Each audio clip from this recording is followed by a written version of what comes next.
이 시간에는 72페이지, 교과서 72페이지를 펴줍니다. 단위 질량에 대해서 공부를 해보도록 하겠습니다. 자, 단위 질량이란 것은 우리가 토목에서는 단위 중량이란 말로도 다르게 표현을 합니다. 그래서 일반적으로 물리에서는 질량과 중량을 다르게 쓰지만은 토목에서는 단위 질량이라고 하면 골재의 단위 중량이라고 똑같이 이해를 해도 되겠습니다. 그래서 골재의 단위 질량이란 것은 골재 1입방미터의 골재의 중량을 나타내는 것입니다. 부피 1입방미터, 즉 단위 부피로 나누어준 그러한 중량을 골재의 단위 중량 또는 단위 질량이라고 하겠습니다. 자, 이러한 단위 질량이라는 것은 골재의 비중, 모양, 입도, 함수량 및 계량 용기의 모양과 크기, 그리고 용기에 다져 넣는 방법 등에 따라서 상당히 달라집니다. 이러한 골재의 단위 질량의 표준값은 표 4.45 같고, 한편 인공 등량 골재의 단위 질량은 굵은 골재가 700에서 800kg per 입방미터, 장골재는 1000에서 1200kg per 입방미터 정도가 됩니다. 다시 표 4.4를 보면 골재의 단위 질량의 한 예가 나옵니다. 장골재, 건조 상태에서는 가볍게 다질 때는 약 1450kg에서 1600kg per 입방미터, 충분히 다질 때는 1520kg에서 1850kg per 입방미터가 됩니다. 따라서 여기서 우리가 토목에서 또 토목 재료에서 얘기하는 그러한 질량이란 것은 골재의 상태에 따라서 달라질 수 있는 그러한 질량이다. 여러분 토질력학에서 단위 중량에 대해서 공부를 했을 때 건조 단위 중량 또는 수분 단위 중량 또는 포화 단위 중량 또는 수중 단위 중량에 대해서 배웠죠. 그것도 다 흙의 어떤 특징에 따라서 함수가 양이 얼마나 되느냐에 따라서 다 달라지는 그러한 단위 중량이었죠. 골재도 마찬가지입니다. 골재도 이렇게 골재의 상태에 따라서 아주 습한 상태가 되느냐, 또 건조 상태가 되느냐, 또는 충분히 잘 다지느냐, 가볍게 다지느냐에 따라서 1입방미터에 들어가는 골재의 중량이 달라지기 때문에 단위 질량도 달라질 수 있다는 것입니다. 자, 그러한 내용을 생각을 하면서 우리가 공부를 하면은 우리 물리에서 배우는 질량과 헷갈리지 않을 것입니다. 자, 그리고 73페이지에 있는 공극률에 대한 개념을 이해를 하면 되겠습니다. 자, 공극률이란 것은 결국은 토질력학에서 말하는 공극률과도 비슷한 개념입니다. 자, 공극률을 V라고 하고, 이 공극률은 단위 용적 중, 단위란 말이 붙으면은 1입방미터라고 했죠. 자, 단위 용적 중의 공극의 비율을 공극률이라고 합니다. 자, 그러면 우리 그림을 보면서 다시 한번 생각을 해봅시다. 자, 이 그림을 보면은 이 용기에다가 1입방미터에 우리가 높이가 1m, 그 다음에 폭도 1m, 길이도 1m가 되겠죠. 자, 이러한 1입방미터의 용기 안에다가 마른 모래를 가득 채웠습니다. 그래서 마른 모래를 가득 채워서 더 이상 아무리 넣으려고 해도 더 이상 들어가지 않는 상태. 자, 이 상태가 되면은 이게 이제 건조 중량이 되겠죠. 그런데 여기에는 뭐가 있죠? 이 모래 사이에는 공극이 있습니다. 이 부분 다 공극이죠. 이러한 공극이 있습니다. 이러한 공극이 있기 때문에 이 공극에는 물을 부으면은 이 공극 속으로 이렇게 물이 차게 되겠죠. 자, 그래서 이 공극의 양만큼을 이 공급의 양만큼을 물을 넣었습니다. 더 이상 아무리 넣어도 채울 수 없는 상태까지 넣은 이 상태까지 물을 넣어 보니 물의 부피가 0.3 입방미터가 된 것입니다. 자, 그러면은 분명히 이 내가 1 입방미터 용기에다가 모래를 가득 채웠음에도 불구하고 그 틈에 모래와 모래 사이의 빈 공극에 물이 들어갑니다. 그래서 이 물이 들어가서 채워지는 나머지의 0.3 입방미터, 이 부분이 바로 공극이 되겠죠. 공극. 자, 그렇다면은 공극율이란 것은 지난번에 제가 율이란 게 붙으면은 뭐라고 했죠? 율자가 붙으면은 전체에 대한 일부의 비율을 나타낼 때 율이라고 한다 했죠. 비는 각각 다른 것에 대한 비를, 각각 다른 것에 대한 어떤 비를 나타낼 때는 비라고 하고, 율이란 것은 전체에 대한 일부의 비가 율이라고 했습니다. 그래서 이것도 마찬가지입니다. 이것도 전체 최적이 1 입방미터죠. 그죠? 전체 최적 1 입방미터 분의 공극의 최적이 0.3 입방미터이기 때문에 이때의 공극율은 0.3이 되고 여기다가 곱하기 100을 하게 되면 30%가 되는 것입니다. 자, 여기까지 이해가 됐죠? 자, 그러면은 자, 공극의 비율이 내가 30%라는 걸 얻었습니다. 그런데 이 식은 무엇일까요? 1 마이너스 단위 용적 중량 나누기 비중을 해서 이것이 공률이다. 이 식은 또 무엇을 의미하는 것일까요? 자, 그 식을 공부하기 앞서서 그 다음 2번 실적률이라는 것에 대한 공부를 하게 되면 바로 이것이 이해가 될 것입니다. 자, 실적률이라는 게 또 나왔습니다. 실적률. 자, 실제의 뭐 율이다 이런 의미가 되겠죠, 그죠? 자, 무슨 소리냐 하면은 이것도 똑같은 얘기인데 지금 1 입방미터가 들어가는 이러한 용기 내에다가 자갈이나 뭐 모래도 좋습니다. 가득 채웠습니다. 완전히 다 채웠죠. 완전히 다 채웠지만은 이 사이에는 아까 뭐가 존재했습니까? 이 사이에는 공극이 존재하죠. 공극이 존재할 겁니다. 자, 여기서는 공극은 모르겠고 일단은 용기를 더 이상 채우지 못할 만큼을 채웠을 때 이때의 무게가 있을 겁니다. 골재만의 무게가 되겠죠. 그 골재만의 무게를 그러나 이 골재만의 무게지만은 이때의 최적도 똑같이 1 입방미터죠. 그죠? 입방미터입니다. 분명히. 또 이 용기의 최적도 똑같이 또 1 입방미터가 됩니다. 자, 그래서 쉽게 생각하면은 이 골재의 중량에다가 부피 1 입방미터라는 부피 V를 V라고 하죠. 이 골재의 부피를 나눠주면 이게 바로 단위 질량이죠. 그죠? 그죠? 예. 그러면은 이 실적률이라는 것은 다시 말하면은 이 전체의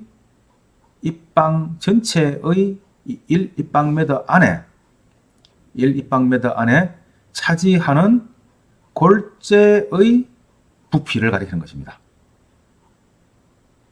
자, 그래서 다시 또 돌아가서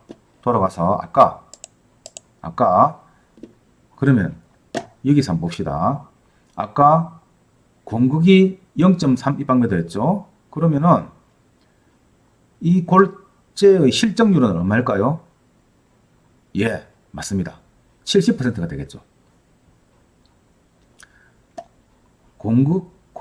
그래서 공극이 0.3 입방미터 같으면은 실제의 골재가 차지하는 부피는 0.7 입방미터가 되고, 그 다음에 공극이 차지하는 부피는 30%가 되고, 또 골재가 차지하고 있는 부피는 70%가 되겠죠.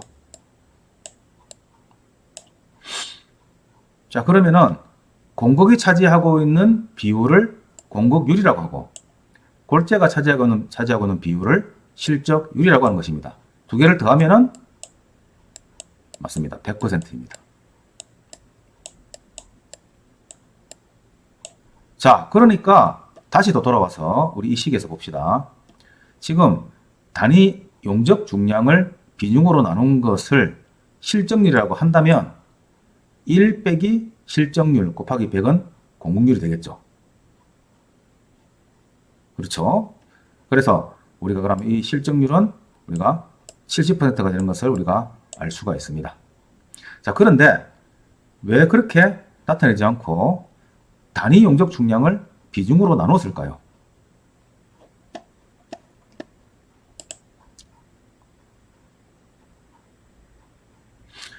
자, 여기 이제 지난 시간에 제가 비중에 대해서 설명한 것을 한 번 더 머릿속에 넣고 생각을 해봅시다.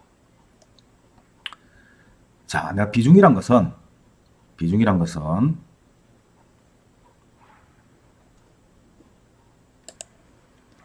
자, 여러분들이 토질력학에서 토질 주상도에 대해서 배웠을 겁니다. 주상도에 보면은 이런 그림이 있었죠. 그래서 전체의 최적을 V라고 했죠. 전체 최적을 V라고 하고,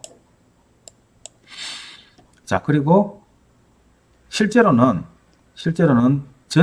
이 흙이 이런 상태와 같이 흙이나 자갈이 이렇게 퍼져 있고 그 사이사이에 공극이 있는 이런 모습이지만, 그러나 이것을 공극이 아예 없다고 하고, 여기서 앞에 본 70%, 그죠? 여기서 실적률이라고 하는 이 70%를 그냥 한 곳에 몰았다고 생각하시면 됩니다. 이렇게 몰았다. 그럼 여기가 이제 30%가 되고,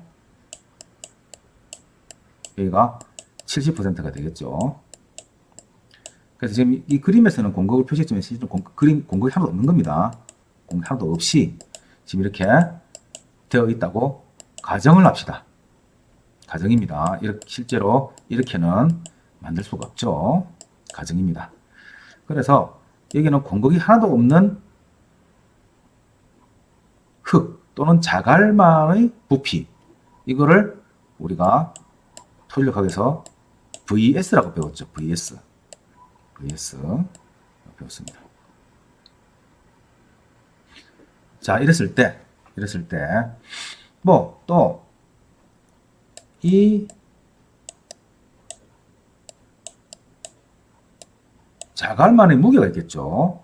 이거를 WS라고 합시다. WS. 그 다음에 이제 토질력학에서는 여기에 물 무게가 뭐 있어가지고 WW가 있었지만은, 여기서는 물은 없다고 보고 오로지 공극만 있다고 봅시다. WV가 되겠죠. 이거는 거의 0입니다. 자, 이 상태에서 우리가 이 공극이 전혀 없는 이 최적물을 VS라고 할 때, 이 골재의 무게 WS를 VS로 이렇게 나눠주고, 다시 이거를 사도시의 물의 단위 중량으로 나누어준, 이게 바로 우리가 앞에서 배웠던 비중이었죠. 기억이 날 겁니다. 이 의미는 우리가 앞에서 배운 단위 질량은 W를 V로 나눠준 거죠. 단위 질량이라는 것은. 그러면은 결국은 V는 옮기는 무게가 없으니까 이 WS를 전체 V로 나눠준 게 바로 우리가 좀 전에 배웠던 단위 질량이 됩니다. 그래서 이거를 감마라고 표시를 했죠. 여기서 나누어주는 최적의 크기가 토립자만의 최적으로 나누면은 이게 바로 비중이 되는 거죠. 분모가 작아지니까 당연히 이거는 커지게 되는 겁니다. 따라서 일반적인 단위 질량은 아까 우리가 보았던 바와 같이 골재의 단위 질량이 보면은 1450에서 1600, 제일 많아봤자 2000, 2000이니까 2톤 퍼 입방미터가 되죠. 2000 정도가 되는 것이죠. 자, 그래서 아무리 충분히 잘 다지더라도 2.0 이상은 될 수가 없는 상황이 단위 질량입니다. 여기에는 공기나 물이 포함되어 있기 때문에 그런 거죠. 그러나 비중은 일반적으로 흙의 비중이 2.65에서 2.8까지 분포가 되어 있습니다. 훨씬 더 많죠. 그 이유는 나누는 것을 VS로 나누기 때문입니다. 일반적인 단위 질량은 1.4에서 아무리 다지더라도 2.0을 넘기가 힘들다. 자, 이 부분을 우리가 이제 잘 생각하고 특히 비중에 대한 개념을 여러분들이 꼭 이해를 완전히 하셔야 합니다. 자, 다시 본문 우리 책으로 들어와서 73페이지 보면은 자, 공급률 한 번 더 복수합니다. 공급률은 골재의 단위 용적 중 공급의 비율을 백분율로 나타내는 것을 공급률이라고 한다. 그래서 공급률은 1 빼기 단위 용적 중량 나누기 비중. 자, 비중은 VS로 나눠준 거고 단위 용적 중량은 VV로 나눠준 거기 때문에 두 개가 비가 다르다. 그래서 이게 뭐다? 실적률이라고 하죠. 실적률.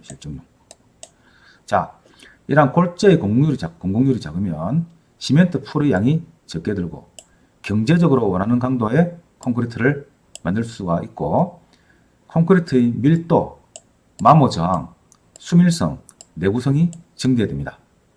또한 콘크리트의 건조 수축이 적어지므로 균열 발생의 위험이 줄어들며 단위 시멘트량을 적게 할 수 있기 때문에 온도에 의한 균열이 생길 염려가 적다는 것입니다.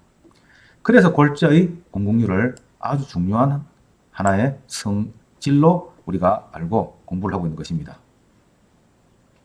자, 실적률도 마찬가지입니다. 골재를 어떤 용기 속에 채워 넣었을 때 골재의 실제 부분의 비율을 백분율로 나타내는 것을 실적률이라고 합니다. 자, 실적률이 클수록 골재의 모양이 좋고 입도 분포가 적당하며 시멘트 풀의 양이 적게 됩니다. 그래서 실적률은 클수록 좋고 공급률은 작을수록 좋다. 또한 건조수축, 그 다음에 수하열 등을 줄일 수 있어가지고 경제적으로 소요의 강도를 얻을 수 있다. 그리고 콘크리트의 밀도, 수밀성, 내구성, 만모 저항 등이 증대한다. 라고 설명이 되어 있습니다. 자, 다음은 4.2.4 굵은 골재의 최대치수에 대해서 공부해 보도록 하겠습니다. 이 굵은 골재의 최대치수는 앞에서 한번 제가 중요하다고 말을 했었는데 참으로 또 골재에서 중요한 성질이 아닐 수가 없습니다. 이 골재의 최대치수란 것은 이 정의를 우리가 꼭 외워야 됩니다. 중량으로 90% 이상 통과시키는 채 중에서 최소 치수의 채눈을 공칭 치수로 나타낸 굵은 골재의 치수, 이렇게 정의가 시방서에 내려져 있죠. 그래서 이 시방서 내용을 외워줘야 됩니다. 외우는 것이 싫겠지만은 이거는 못 외우면은 기사를 못 답니다. 다시 한번 중량으로 90% 이상을 통과시키는 채 중에서 최소 치수의 채눈을 공칭 치수로 나타낸 굵은 골재의 치수. 이 공칭 치수란 것은 채의 부르는 호칭을 나타내는 것으로서 예를 들어서 우리가 이제 가장 많이 사용하는 5mm체가 있습니다. 5mm체. 5mm체가 있습니다. 이 5mm체의 실제 눈금은 4.76mm죠.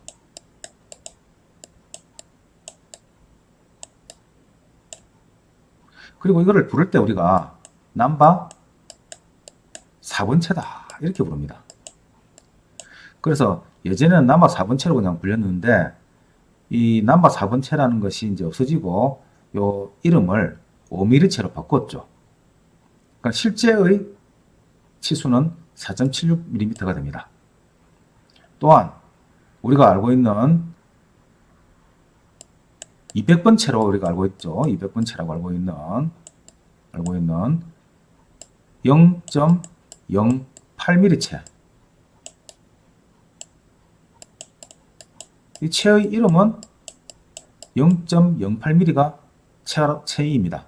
그러나 이 체의 실제 눈금은 0.075mm가 되죠. 그죠? 앞에서 우리가 한 번 더 기억을 해봅시다. 그래서 이게 공칭치수가 되는 것입니다. 실제 치수가 아닌 공칭치수로 나타낸 굴골제의 치수다. 그래서 이 부분을 우리가 외워서 또 공부를 해야 합니다. 자, 그러면은 이러한 굵은골재의 최대치수와 단위수량과는 어떤 관계가 있느냐? 자, 이 굵은골재의 최대치수가 여기는 50mm, 100mm, 150mm, 200mm 이렇게 증가하죠. 그래서 200mm가 되면은 상당히 큰 골재입니다. 자, 이랬을 때 물시멘트비를 똑같이 0.66%, 0.66, 66%가 되죠. 으로 했을 때 단위 수량을 나타내면은 이렇게 물의 양이 이렇게 줍니다. 그래서 굵은골재 최대 치수가 크면 클수록 단위 수량을 줄일 수 있다. 이런 얘기가 되는 거죠. 그 다음에 시멘트량도 마찬가지입니다. 물 시멘트비가 똑같은 상황에서 수량이 주니까 당연히 따라서 단위 시멘트량도 줄게 되어 있죠. 그래서 굵은골재 최대 치수가 이렇게 증가함에 따라서 단위 시멘트량도 이렇게 줄일 수가 있는 것입니다. 자, 그래서 우리 책에 압축 강도가 40MPa 정도로 비교적 클 경우에는 최대 치수를 크게 할수록 시멘트량이 증대되며 또 시공면에서는 최대 치수가 클수록 믹싱 및 취급이 곤란하다. 이게 이제 단점입니다. 반대되는 말입니다. 압축 강도가 클 때는 오히려 시멘트량이 증대되더라. 그리고 최대 치수가 클수록 믹싱 취급이 곤란하고 재료 분리가 생기기 쉽더라. 당연히 그렇겠죠. 당연히 골재가 아주 크면은 다루기가 어렵고 재료 분리도 생기기 쉽습니다. 그래서 적당한 최대 치수는 구조물의 종류, 철근의 간격, 시공기계 등을 고려하여 정해야 된다라고 얘기를 하고 있죠. 그에 따라서 굵은골재의 최대 치수의 표준값을 또 시방서에 정해놓고 있습니다. 자, 콘크리트는 묵은 콘크리트와 철근 콘크리트가 있습니다. 자, 묵은 콘크리트는 철근을 넣지 않은 그러한 콘크리트를 묵은 콘크리트라고 하고 철근을 넣은 콘크리트를 철근 콘크리트라고 합니다. 이랬을 때 아무래도 묵은 콘크리트일 경우에는 단면이 큰 콘크리트일 경우, 그래서 큰 기초, 교각 이런 거죠. 최대 치수를 80에서 100mm 정도 해도 된다. 그러나 보통 단면이 큰 콘크리트, 기초, 교각, 두꺼운 벽 이런 데서는 50에서 80mm 정도 해도 된다. 그렇지만은 철근 콘크리트는 이게 다릅니다. 왜냐하면 철근 콘크리트는 콘크리트 안에다가 철근을 배건을 하게 되기 때문에 철근 간의 이 간격이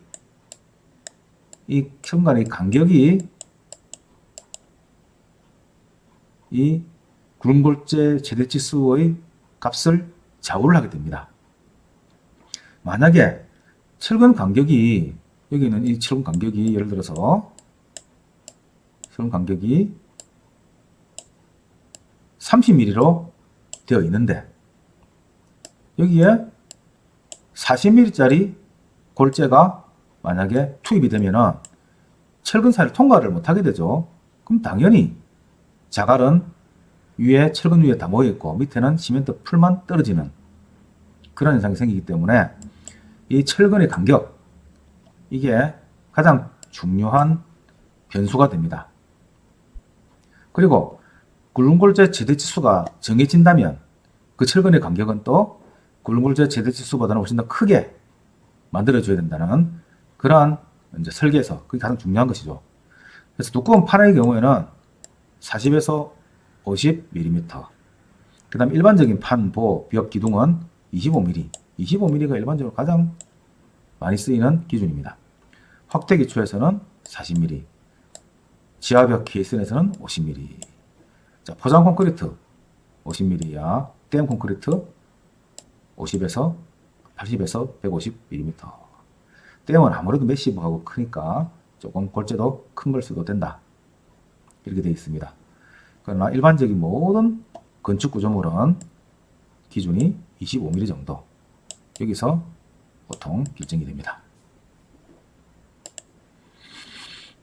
자, 아까 말했던 굴릉골재 최대치수의 정의 꼭 외워주시고, 그 다음에 우리가 일반적인 굴릉골재 최대치수의 표준값은 25mm 정도 기준으로 하고 있고, 아무리 커도 100mm, 댐 같이 아주 매시브한 경우는 150mm 이하로 규정하고 있다.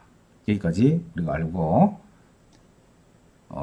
또 외워두시고 또 공부를 하시면 되겠습니다. 여기까지 해서 오늘 수업 마치도록 하겠습니다.